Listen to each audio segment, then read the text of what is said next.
Assalamualaikum warahmatullahi wabarakatuh.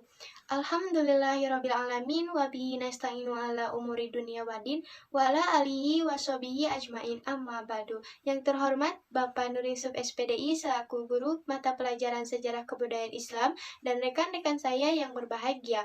Puji syukur marilah kita panjatkan kepada Allah Subhanahu wa taala yang telah memberikan nikmat dan hidayahnya kepada kita semua sehingga pada hari ini kita masih diberikan kesehatan. Salawat serta salam semoga tetap terlimpahkan kepada junjungan kita Nabi Muhammad Sallallahu Alaihi Wasallam. Sebelumnya, perkenalkan nama saya Reva Hairunisa sebagai moderator dan teman-teman saya. Saya Najma Fatiana Yalatua, di sini saya sebagai pemateri 1. Saya Tanadia sebagai pemateri 2. Saya Sendian Janis sebagai pemateri 3. Saya Muhammad Ardi, saya dari kelas MIPA 1, saya di sini bertugas sebagai pemateri keempat. Saya Rizky Muhammad Jamal ingin membacakan materi ke-6. Nama saya Nurfaida Karahaya, saya sebagai notulen. Saya Zawa Salsabila sebagai notulen. Adapun topik yang akan kita bahas yaitu masa Khalifah Utsman bin Affan. Saya selaku moderator akan membacakan rangkaian presentasi kali ini. Di antaranya yang pertama yaitu ada pembukaan, yang kedua penyampaian materi, yang ketiga penyampaian dari notulen, dan yang terakhir yaitu penutupan. Acara pertama yaitu pembukaan. Marilah kita buka dengan bacaan basmalah. Bismillahirrahmanirrahim. Acara kedua yaitu penyampaian materi oleh kelompok 3. Kepada kelompok 3 saya persilahkan. Khalifah Umar bin Khattab wafat dalam tikaman Abul Ulu'ah. Ketika itu sedang menjadi imam sholat subuh. Abul Ulu'ah adalah pengecut berkebangsaan Persia yang mempunyai dendam kepada Khalifah Umar bin Khattab karena kekalahan Persia atas kaum muslimin dalam suatu peperangan. Menjelang wafat Khalifah Umar bin Khattab, membentuk sebuah dewan yang membahas pengganti beliau, terdiri dari 6 orang yang mempunyai kedudukan tinggi di kalangan umat Islam kala itu, yaitu Utsman bin Affan, Ali bin Abi Thalib, Talha bin Ubaidillah, Jubair bin Awan, Abdurrahman bin Auf, dan Sa'ad bin Waqqas. Sebenarnya masih ada satu lagi orang yang dianggap mempunyai kedudukan tinggi ketika itu, yaitu Abdullah bin Umar, anak Khalifah sendiri. Tetapi Khalifah Umar bin Khattab tidak menghendaki putranya disertakan sebagai anggota dewan karena dengan ikutnya sang putra kemungkinan besar akan menggantikan kedudukan sebagai khalifah. Padahal beliau tidak berharap agar Abdullah bin Umar menjadi penguasa setelahnya. Selain itu juga akan menimbulkan kesalahpahaman umat Islam bahwa Khalifah Umar bin Khattab telah menyiapkan putra mahkotanya.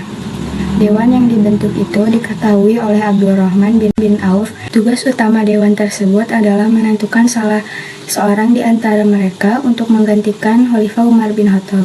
Adapun pelaksanaan pemilihan dengan cara musyawarah untuk mencapai mufakat dan sangat demokratis. Apabila dalam pemilihan itu ternyata terjadi secara seimbang, maka keputusan akhir berada pada ketua. Ternyata pemilihan yang berjalan dengan lancar itu memilih Utsman bin Affan agar menggantikan Khalifah Umar bin Khattab.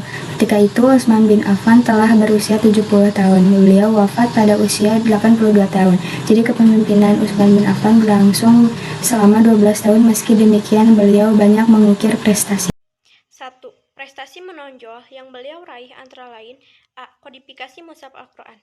Dipanggilnya setelah Khalifah Abu Bakar As-Siddiq melakukan usaha kodifikasi Al-Quran yang disimpan di salah satu istri Rasulullah SAW, yaitu Hafsah bin Umar, putri dari Umar bin Khattab. Khalifah Utsman bin Affan melakukan pembaharuan. Hal itu didasari adanya kekhawatiran Khalifah Utsman bin Affan kemungkinan terjadinya perbedaan metode pengajaran Al-Quran, terutama perbedaan susunan surat-surat dan lafalnya. Karena wilayah kekuasaan Islam sudah sangat luas, sehingga di pelosok-pelosok daerah pemukiman kaum muslimin sulit tersentuh. Ketika Rasulullah SAW masih hidup, di permasalahan terhadap perbedaan itu masih dalam pemantauan beliau, dan beliau memberi kemudahan agar Al-Quran dilapar dengan cepat oleh kaum muslim. Tetapi seiring dengan semakin meluasnya kekuasaan Islam, maka perbedaan dialek setiap daerah sangat tampak. Satu kekhawatiran ini dialami oleh seorang sahabat Hudzaifah bin Yaman yang menyaksikan perbedaan pendapat antara kaum mukminin dengan kaum muslimin dan mereka bersikukuh bahwa pendapat mereka adalah yang paling benar. Hal ini terjadi ketika kaum muslimin menundukkan wilayah Armenia dan Azerbaijan. Kesaksian Hudzaifah bin Yaman itu kemudian sampai kepada Khalifah Utsman bin Affan.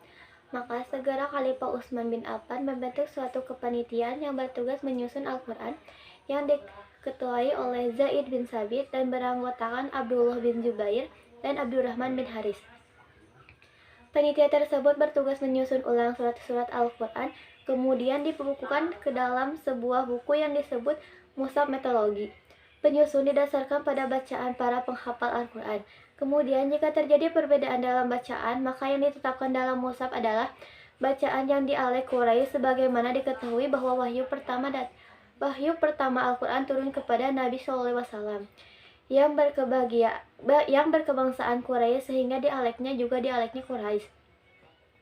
Hasil usaha itu kemudian disebut dengan Al-Mushaf. Kumpulan Al-Mushaf itu kemudian disalin dan diperbanyak menjadi empat buah Al-Mushaf asli. Al-Mushaf asli disimpan di Madinah disebut Mushaf Al-Imam atau Mushaf, sedangkan salinannya dikirim ke Makkah, ke Suriah, Basra, dan Kufah. Renovasi Masjid Nabawi. Pembangunan Masjid Nabawi pernah dilakukan oleh Khalifah Umar bin Khattab pada masa Khalifah Utsman bin Affan, kemudian direnovasi dan diperluas oleh Khalifah Utsman bin Affan.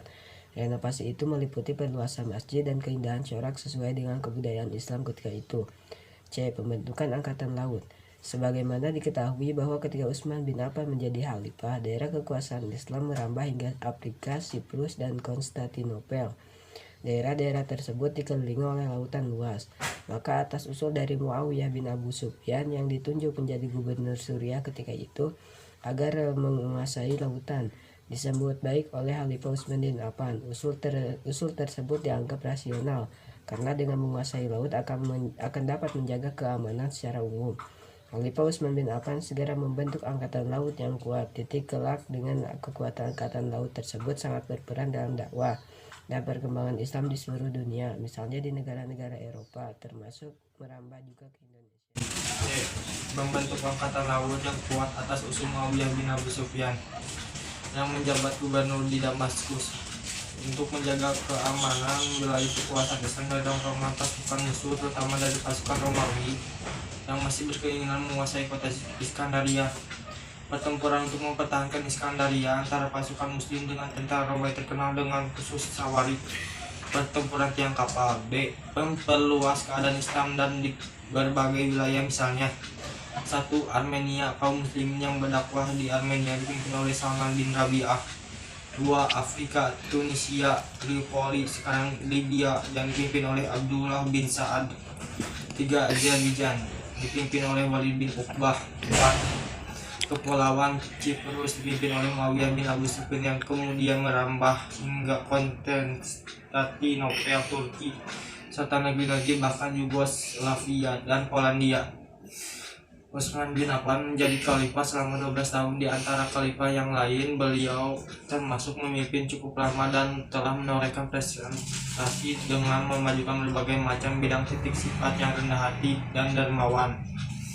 Dan kelembutan hatinya justru dimanfaatkan oleh kaum kerabatnya untuk turut menikmati jerih payah Khalifah Utsman bin Affan, antara lain turut menduduki jabatan strategis di pemerintahan sehingga pada masa itu terkenal dengan sistem family system, atau istilah sekarang terkenal dengan nepotisme. Namun hal ini oleh para sejarawan dibantah ketika kemudian Utsman banyak menduduki jabatan strategis karena memang mereka layak, dan secara kebetulan keluarga Utsman adalah orang-orang yang pandai dan cerdas. Menjelang berakhirnya kekuasaan Khalifah Utsman bin Affan, umat Islam diadu domba oleh seorang Yahudi yang bernama Abdullah bin Sabah. Orang ini pura-pura masuk Islam, kemudian dengan kelicikannya ia menyebarkan fitnah. Akhirnya Khalifah Utsman bin Affan terbunuh di tangan Al-Ghazali sebagai buah dari fitnah yang disebarkan oleh Abdullah bin Sabah. Alhamdulillah, penyampaian materi telah selesai. Untuk acara selanjutnya, saya persilahkan kepada Notulen untuk menyampaikan hasil diskusi. Jadi kesimpulannya adalah Utsman menggantikan Umar bin Khattab menjadi khalifah yang ketiga. Sebelum Umar wafat, Umar telah mengangkat 6 orang yang bertugas menentukan khalifah selanjutnya. Mereka adalah Utsman bin Affan, Ali bin Abi Thalib, Thalhah bin Ubaidillah, Zubair bin Awam, Abdurrahman bin Auf, dan Sa'ad bin Abi Waqqas. Keenamnya bermusyawarah untuk menentukan pengganti. Utsman bin Affan dipilih karena paling senior. Ia pun dibaiat sebagai khalifah di Masjid Nabawi pada 23 Hijriah atau 644 Masehi di usia 70 tahun. Prestasi menonjol yang beliau raih antara lain 1. Kodifikasi mushaf Al-Quran, 2. Renovasi Masjid Nabawi, 3. Pembentukan Angkatan Laut, 4. Perluasan wilayah. Tidak terasa, kita sudah sampai di penghujung acara. Saya selaku moderator mengucapkan terima kasih kepada kelompok 3 yang telah mempresentasikan hasil diskusi. Dengan harapan apa yang disampaikan, teman-teman bisa memahami dengan baik. Saya juga mengucapkan terima kasih kepada teman-teman yang sudah menyimak dan menonton. Semoga kita bisa bertemu di lain kesempatan. Wassalamualaikum warahmatullahi wabarakatuh.